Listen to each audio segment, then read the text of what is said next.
En el programa de hoy vamos a hablar sobre determinados contaminantes en agua, contaminantes emergentes y los procesos de detección y eliminación. Además, sobre la importancia de construir una ciudadanía responsable a través de la concientización que apunte a mejorar el uso de productos químicos para prevenir la contaminación del agua o disminuirla en su fuente.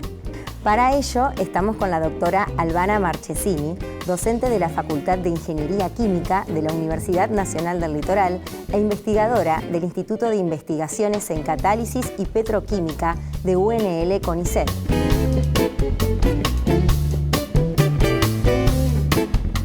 Hola Albana, bienvenida. Vamos a hablar de contaminantes hoy en agua. ¿Qué es un contaminante y de cuáles vamos a hablar hoy precisamente? Hola Marian, ¿qué tal? Buenos días. Antes que nada quiero agradecer la invitación y la posibilidad de contarles a todos en qué estamos trabajando en la facultad. Bueno, el tema de estudio, el tema en el que foco todas mis energías, son los contaminantes que podemos encontrar presentes en el agua.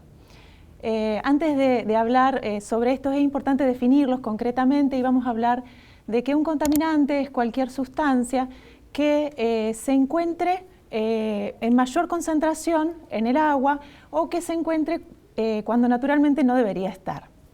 ¿Qué quiere decir? Por ejemplo, nosotros nos dedicamos al estudio de los nitratos y los nitritos, que son unos aniones muy comunes que están presentes en agua, que quiere decir que sean aniones que tienen carga negativa.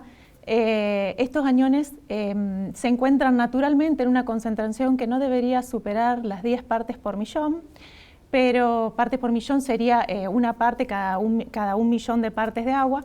Esto sería lo natural, pero en la región centro y norte del país es un ion que se encuentra en mayores concentraciones fundamentalmente por contaminación antropogénica. ¿Qué quiere decir antropogénica? Quiere decir que somos los humanos los que estamos incorporando este tipo de contaminación en el agua. Entonces, resumiendo, para hablar de un contaminante tenemos que buscar una sustancia que normalmente no estaría en el agua o que se encuentra en una concentración superior a la que naturalmente estaría. ¿Ok? Bien, o sea, hay otros también contaminantes en el agua. ¿Cuándo o cómo se puede determinar que el agua está contaminada? ¿Hay parámetros internacionales, nacionales? ¿Cómo se maneja esto? Bueno, muy bien, hay parámetros internacionales, por supuesto nosotros estamos limitados por los parámetros nacionales que están regidos por lo que es el Código Alimentario Argentino.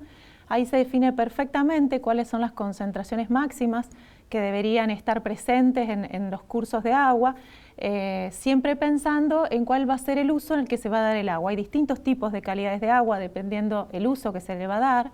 Por supuesto, la calidad del agua para tomar el agua potable no es la misma que la calidad de agua que se va a colocar en una caldera o el agua que se va a utilizar para un inyectable, ¿no? Entonces, ajustando esos tipos de calidades es que uno va a tener distintos tipos de normas. Vamos a tener para todo lo que es comestible y alimenticio, el Código Alimentario Argentino, y para todo lo que sería calidad farmacéutica, o sea, de agua purificada en adelante, agua destilada y agua para inyectables. Esa normativa se va a encontrar en lo que sería la farmacopea argentina, que está regulada por el ANMAT. ¿Sí? Bien. Y en el proyecto de investigación, en las varias investigaciones que ustedes están llevando adelante, ¿cómo surge el tema de abordar la contaminación? O sea, ¿cuál es el alcance que tiene el proyecto geográfico? Y ¿cuáles fueron las principales motivaciones que llevaron a investigar sobre contaminantes en agua en el caso específico de tu grupo? Bueno, arrancamos a estudiar con el tema del agua por allí en el año 2004, ¿se acuerdan? Luego de la gran inundación que hubo, es como que todos volvimos los ojos hacia el agua, ¿qué está pasando con el agua? ¿Qué pasó con el agua después de toda esta gran inundación que arrastró, que disolvió? Y bueno, y mundialmente hay toda una gran corriente analizando el agua. Y bueno, y a partir de allí encontramos que a lo largo y a lo ancho de todo el país hay contaminantes que son más comunes en determinadas regiones, ¿sí? Dentro de la variedad de contaminantes, hay una amplia variedad de contaminantes en el agua, por supuesto que tienen distintas fuentes, puede ser desde la eliminación de los residuos domiciliarios, o sea, puede ser el detergente y la lavandina que yo uso en mi casa, un contaminante típico en una región. Como si hay una industria, puede ser el desecho del lavado de esa industria, que es un residuo industrial que a lo mejor no fue totalmente o correctamente tratado. Tenemos los residuos domiciliarios, Después puede ocurrir también que hay residuos contaminantes que son producto del mismo lugar, de la naturaleza, las napas. El agua va corriendo a través de napas, que son estructuras geológicas. Estas estructuras geológicas a veces pueden ser solubilizadas por el agua y entonces van adquiriendo distintos iones que son contaminantes. Por ejemplo, lo que pasa en la zona del Acre, que es la zona de arsenicismo, lo que es en toda la zona del norte de la provincia, del norte del país y centro de la provincia, que es una zona que es muy rica, por ejemplo, la zona de Sarmiento, que es muy rica en este ion arsénico, bueno, que su consumo crónico puede llevar al desarrollo de algún tipo de enfermedad, ¿sí? Entonces tenemos distintos contaminantes con distintas fuentes, que pueden ser antropogénicas, o sea, haberlas ocasionado nosotros, o pueden ser también naturales. Entonces no hay que perder de vista que la que podemos controlar es la antropogénica, ¿sí? Es importante entonces que hay una amplia variedad de contaminantes y en términos generales podemos decir que a lo largo de todo el país tenemos en el norte fundamentalmente la zona de arsenicismo. En el centro y sur del país, que tenemos toda la región pampeana, vamos a tener contaminantes, por ejemplo, los nitratos, los nitritos, los sulfatos, los fosfatos, un montón de productos químicos para los cultivos intensivos, o sea, tenemos una variedad interesante de contaminantes. Y bueno, y más al sur vamos a estar más abocados a lo que es la industria petrolera, la industria minera, o sea, claramente el agua va a ser reflejo de la industria cercana, porque el agua termina siendo materia prima en la mayoría de los procesos industriales y bueno, y es materia prima en casa para comer, para bañarse, es fundamental el agua en nuestras vidas. Bien, y en sus trabajos, Ajá. ¿qué procesos de detección y de eliminación de contaminantes ustedes realizaron, desarrollaron? Bueno, muy bien. Nosotros pertenecemos a un grupo que se llama ENCAPE, que es el Instituto de Catálisis y Petroquímica, que suena medio raro, petroquímica en Santa Fe. Bueno, petroquímica, esto surge porque ENCAPE viene a raíz de que su fundador estudiaba todo lo que era el proceso de craqueo del petróleo y bueno, y entonces origina todo este movimiento y este instituto que se relaciona con los catalizadores. Los catalizadores son sustancias que lo que hacen es aumentar la velocidad con la que se produce una reacción que normalmente ocurriría a lo mejor en 20 años, con un catalizador logramos que ocurra en 20 minutos. Eso es lo que tiene de bueno un catalizador. Entonces lo que nosotros tratamos de hacer en este momento es diseñar catalizadores que favorezcan procesos de eliminación de estos contaminantes. Por ejemplo, hablemos de los nitratos y los nitritos, que es el tema que es nuestro tema estrella, con el que nosotros estamos tratando hace varios años. Bueno, la facilidad o la ventaja que tienen los nitratos y los nitritos, que es un nitrógeno unido a 2 oxígenos o a 3 oxígenos del nitrato, es que al realizar la reacción de reducción, lo que hacemos es convertirlo en nitrógeno gaseoso. El nitrógeno gaseoso es un gas inerte, entonces en realidad este es un caso en el que la contaminación verdaderamente se elimina, ¿sí? En otros casos, lo que se puede hacer, por ejemplo, lo que se hace con el arsénico, se implementan tecnologías como por ejemplo las plantas de ósmosis o las resinas de intercambio o diversos absorbentes que lo que hacen es retener el ion, generar un concentrado y bueno, y después ese concentrado que tiene alta carga de arsénico o del ion contaminante se elimina de otro modo, ¿sí? Pero lo que tiene de ventajoso el tratar los nitratos y los nitritos justamente es esto, que nosotros lográbamos la eliminación total. Lo hacemos a través del uso de catalizadores y utilizamos distintos agentes reductores que pueden ser, hidrógeno, ácido fórmico, bueno, distintos compuestos químicos que favorecen o empujan la reacción para que vaya hacia los productos, hacia el nitrógeno. Bien, ¿Sí? Y o sea, ustedes han comprobado que se elimina efectivamente el contaminante. Se elimina efectivamente el contaminante, tenemos altas tasas de eliminación, estamos hablando de que partimos de soluciones sumamente concentradas, como para que ponerte en campo. Naturalmente los nitratos y los nitritos pueden estar hasta 10 partes por millón, yo hablo de partes por millón, que es una unidad de concentración que expresa la relación entre una masa y un volumen de solución. Entonces nos vamos a encontrar con, por ejemplo, un número 10. Nosotros arrancamos de concentraciones de alrededor de 400 a 600 ppm, o sea que partimos ya de soluciones muy concentradas y estas soluciones las tratamos y llegamos a prácticamente cero, o sea que las eliminamos totalmente los nitratos. En este momento estamos tratando de diseñar o de encontrar las condiciones apropiadas para pasar, para escalar y para lograr O sea, porque lo que nosotros primero necesitamos es que alguien se encargue de concentrar estos nitratos y que nos dé el concentrado y nosotros lo tratamos y de este modo eliminamos ese contaminante que está presente en agua. ¿Qué pasa con los nitratos? Los nitratos se conocen como iones silentes, porque uno observa el agua y la toma y la ve incolora y no le siente gusto a nada, es insípido, es inodora, y entonces uno alegremente dice, esta agua no tiene nada, está perfecta, pero no, en realidad tiene los nitratos. Y el problema es que el consumo crónico de los nitratos, crónico quiere decir en mucho tiempo, en muchos años, puede llegar a disparar algún tipo de enfermedad. Por ejemplo, se la encuentra asociada a casos de esterilidad. Estos son estudios que se han hecho, por ejemplo, en China y en Japón han salido últimamente muchos estudios debido, ¿te acordás cuando hubo esa explosión con la planta nuclear? Sí. Bueno, el ácido nítrico, que termina siendo nitrato, se utiliza mucho en la industria nuclear y cuando se produjo esa explosión se liberó en el medio ambiente una gran concentración muy alta de nitratos. Entonces esto expuso a la población, mucha población y muy variada, a este contaminante y a partir de ahí es que empezaron a surgir un montón de estudios diciendo pasa esto asociado a la alta concentración de los nitratos en agua. Entonces, gracias a esos estudios es que nosotros tenemos también herramientas para decir por qué sería necesario tratar de eliminar o de bajar la concentración de este contaminante en el agua de la región. Perfecto. Y además de estos contaminantes que hablamos y que están trabajando ustedes, también están los llamados contaminantes emergentes, sí, que también los están abordando y es como una nueva línea en la que están orientados. Sí, para nosotros es una nueva línea, porque nosotros hace relativamente pocos años que estamos estudiando esto, pero la verdad que es un tema que hace muchos años ya en Europa se está tratando. Ellos observaron la presencia de estos contaminantes emergentes que tienen la propiedad de que se encuentran en muy, muy bajas concentración. Acá ya hablamos de parte por billón, o sea, una parte en 1 billón de partes.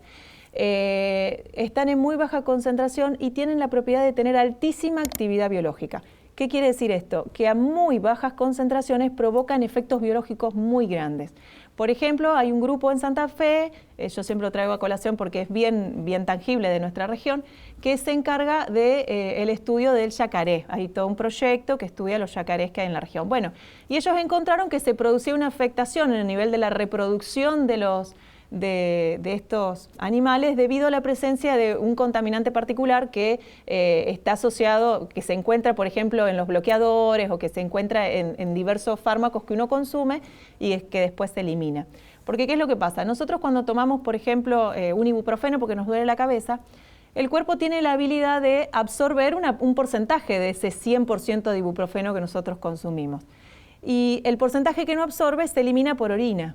Y esto que se elimina por orina va a la cloaca y de la cloaca va a la planta de tratamiento y en la planta de tratamiento lo que se hace es un tratamiento muy sencillo que es, primero, exponerlo a luz UV para bajarle la carga microbiana y por otro lado se lo criba, se lo filtra para que no vayan al río, qué sé yo, pañales, por ejemplo. Claro, esto sí hay planta, digamos. Sí, hay una estuve averiguando, sí, hay planta de tratamiento, se trata, o sea, hay pocas ciudades. Nosotros estamos en una ciudad súper privilegiada. ¿Por qué? Porque primero que nosotros tenemos agua de la mejor calidad. Nosotros partimos en el agua potabilizando con 200 partes por millón de sales, 200, 300 partes por millón. Estamos hablando que en el sur, por ejemplo, parten de 1000 ppm para empezar a purificar. Eso quiere decir la cantidad de iones o de contaminantes que tiene el agua. Nosotros partimos de un agua que ya es blanda, que ya es buena, ¿sí? Entonces, tenemos un proceso, el agua es muy buena, tenemos un proceso muy bueno, la planta si bien es antigua, está modernizada, está muy moderna la planta en lo que es el tratamiento, está muy cuidada, hacen un montón de controles químicos que se hacen mensualmente, es más, estuve buscando y se hacen todos los controles de los contaminantes emergentes también, que es la misma planilla que yo vi cuando fui a Valencia, que yo pertenezco a una red de tratamiento de agua, como vos mencionaste al comienzo, bueno, y entonces fuimos visitando un montón de plantas de tratamiento de fluentes y de agua potable, y entre ellas hay una en Valencia que tienen justamente este problema, tienen altos contenidos de nitratos debido al cultivo intensivo del olivo, y además tienen altos contenidos de contaminantes emergentes debido a que por el cultivo intensivo tienen que poner un montón de agroquímicos para que las orugas y los bichitos no se coman los olivos. Entonces ellos tienen un control muy fuerte de lo que son bueno, en Europa tienen que cumplir con todo lo que son las normas de la Comunidad Europea y tienen un control muy fuerte respecto de estos contaminantes emergentes. Tienen un listado muy extenso, son como 100 compuestos que hay que controlar que no estén o que estén por debajo de una determinada concentración. Bueno, yo estuve buscando y encontré que en la planta potabilizadora acá en Santa Fe se hacen estos controles, es más, están publicados, uno puede acceder a ellos y mirarlos. Bueno, y está muy completo, o sea que realmente confío en que el agua de la ciudad es muy buena. Bueno, eso en relación a la calidad del agua. Sí, y al proceso de alguna manera que tendría de tratamiento de abordaje de estos contaminantes emergentes. Claro. ¿Cuáles son las instancias o los pasos que recorre el contaminante, digamos, como para llegar a eliminarse o a tratarse? Bien, estos son un poco más difíciles porque, como te decía, estamos limitados técnicamente porque al encontrarse en tan baja concentración se necesita un equipamiento que sea muy sofisticado o con mucha habilidad para concentrar y para poder detectar. Entonces, por ejemplo, en la facultad tal vez no disponemos de tantos equipamientos como este, entonces por eso nosotros partimos de concentraciones más altas para empezar a tratar, porque si partimos de concentraciones más bajas nos resulta muy complejo lo que es la detección del contaminante. Entonces nosotros partimos de la idea primordial de que siempre va a haber alguien que primero nos va a concentrar el contaminante, ya sea por una metodología de membranas, por una ósmosis, que son las tecnologías comunes que se emplean en todo el mundo para concentrar contaminantes. Y después nosotros lo que vamos a tratar es el concentrado, ¿sí? Bueno, ¿cómo se tratan? Para tratar estos contaminantes emergentes, que son compuestos que son fundamentalmente ricos en oxígeno, lo que se hace es oxidarlos. Se utilizan metodologías que se llaman oxidaciones avanzadas y bueno, y nosotros estamos empleando tecnologías que se llaman oxidaciones catalíticas avanzadas. ¿Cuál es el objetivo de esto? Trabajar a baja temperatura, trabajar a bajas presiones y trabajar en tiempos cortos, o sea que realmente industrialmente sirva el proceso. Yo no puedo tener, siempre cuento la misma broma, pero uno no puede estar tratando el agua 10 días. Por ejemplo, en Santa Fe, imagínense en esos días de 42 grados en que todos consumimos 300 litros de agua por persona por día, la planta no puede estar demorando 2 días en tratar el líquido que nos va a distribuir, ¿sí? Entonces es por esto que el proceso, además, uno cuando desarrolla un proceso de eliminación de un contaminante tiene que pensar en el tiempo en que se va a llevar a cabo, que no puede ser tanto. Bien, y bueno, recién mencionabas que estos trabajos, tanto con los contaminantes emergentes como los nitratos y los nitritos, se hacen a escala de laboratorio, pero ustedes así todo, digamos, si bien lo hacen a nivel de investigación, a nivel de facultad, a nivel de laboratorio, ¿reciben consultas acerca de esto, de cómo es la gente se acerca, les pide que analicen el agua? ¿Hay demandas concretas? Me imagino que hay servicios también. Sí. ¿Cómo trabajan en eso? ¿Cuál es la intensidad del trabajo en ese sentido? Bueno, en ese sentido es mucha. Generalmente después de que se dan estos eventos así, a mucha gente le da curiosidad, ¿y mi agua cómo está? Porque como te comentaba, estos contaminantes no tienen gusto, no tienen sabor, no tienen color, entonces uno ve su agua y dice está perfecta y es importante analizarla, es importante si yo vivo en la costa, si consumo agua de pozos, es importante a lo mejor buscar alguna gente que me la pueda analizar. En la facultad tenemos un sistema de servicios terceros en los cuales se hace el análisis del agua potable y el análisis microbiológico, o sea, eso está articulado. Y bueno, y en relación al escalado, nosotros en este momento, la provincia y la nación también a través de los proyectos PIP y PICT y de la agencia, y los proyectos de CAI+D de la universidad, obtenemos diferentes fondos para ir pensando en el escalado de estos catalizadores para poder tratar mayores volúmenes de agua, ¿sí? Esa sería la idea, es el objetivo final. Bien, también me has comentado que tu trabajo en la facultad no solo está abocado a lo que es estrictamente la investigación, sino también a lo que es la extensión. Sí. Has trabajado mucho con con diferentes sectores o actores de la sociedad en relación con este tema. Has salido, de las puertas de la academia y has trabajado en conjunto con diferentes actores sociales.